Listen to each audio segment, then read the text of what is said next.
निराकार क्या है? निराकार निज रूप है प्रेम प्रीति सो सेव। प्रीति और प्रेम, तो प्रेम और प्रीति से सेवन कर, प्रेम हो जाना, प्रीति लगाव, प्रेम में अत्यंत जो लगाव हो जाता है, जिसमें सहज निर्मलता होती है और तटस्थता होती है और तीव्रता होती है, जहां से एक पल के लिए भी तुम्हारी सुरता छूटे नहीं। उठे तो बैठे जागत सोवत ऐसी तारी लगन लागी।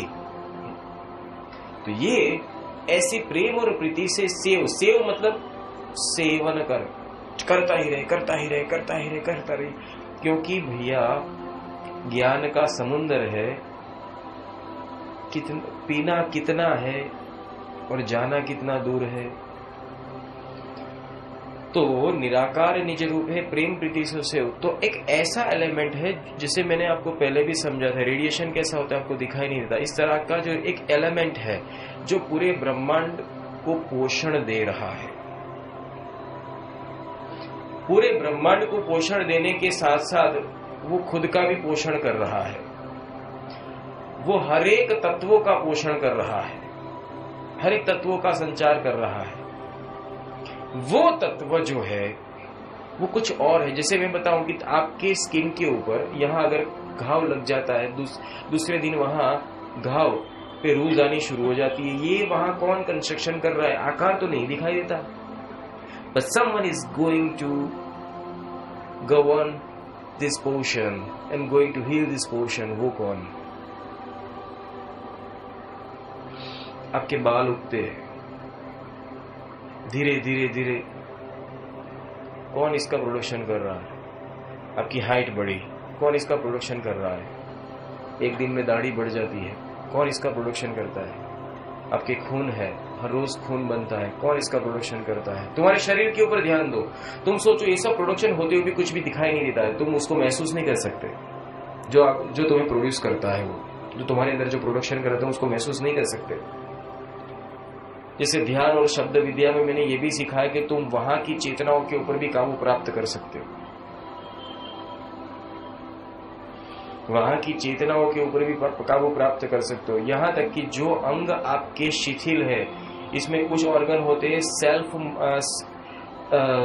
जिसको कहा जाता है कि सेल्फ रोटेट ऑर्गन, जैसे हार्ट है वो खुद ही दबकता है, उसमें आपको दबकाने की जरूरत नहीं रहती है।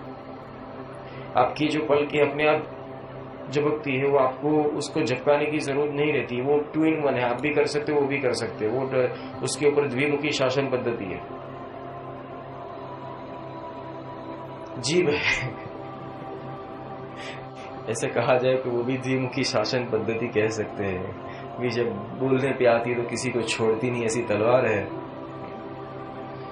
तो सामान्य तौर पे कहा जाए वो तुम्हारे कंट्रोल में है, तुम बोलते हो, तुम खाते हो, तुम पीते हो।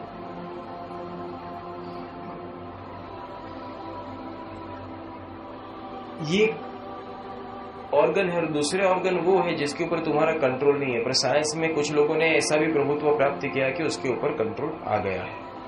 बहुत रेयर केस में होता है। मेरे कहने का ये मतलब है, जिस तरह से तुम खुद का शरीर होते हुए भी तुम उसके ऊपर कंट्रोल नहीं कर सकते हो, इस तरह से ये ब्रह्मांड भी तुम्हारा ही है, तुम उसके ऊपर कंट्रोल नहीं कर सकते। गुरु ये शब्द विद्या में ही सिखाया जाता है कि तुम इस ब्रह्मांड के ऊपर कंट्रोल कैसे करो। इसीलिए पहले तुम्हें कंट्रोल करना है खुद के ऊपर। जब खुद के ऊपर कंट्रोल करना सीखते हो, इसमें प्राइमरी होता है तुम्हें पहले तो मन को ही काबू में करना पड़ेगा। मतलब जो इस शरीर के अंदर जो राज करता है उसको पहले तख्तो ताज से हटा दो, क्योंकि मन हटेगा तो ही तुम काम कर सकोगे। तुम सोचो कि आज मेरे शरीर को पूरे दिन ऐसे कड़क रख के बैठना है, बस मैं देखो तो सही शरीर में क्या होता है।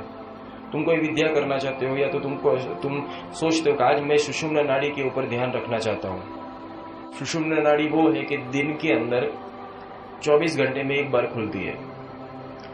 तो जिसे नहीं कहते योगियों पूरे दिन ध्यान में बैठते हो, ध्यान में बैठते हो, उसकी प्राइमरी एक्सरसाइज यही होती है कि मैं पूरे दिन में देखो तो सही सुषुम्ना कब जागृत होती है। तो वो उसके लिए दिन भर बैठना पड़ता है। जैसे आप हफ्ता 2 हफ्ता बैठे तब जाकर पता चलता है कि सुषुम्ना कौन सी घड़ी जागृत होती है। फिर बाद में वो उस घड़ी का टाइम सेट करना पड़ता, थोड़ी आगे पीछे होती है, फिर सुषुम्ना को एडजस्ट करो, फिर एक पर्टिकुलर टाइम के ऊपर उसको एक्टिवेट करो, एक्टिवेट करने के बाद उसको एक्सपांड करो।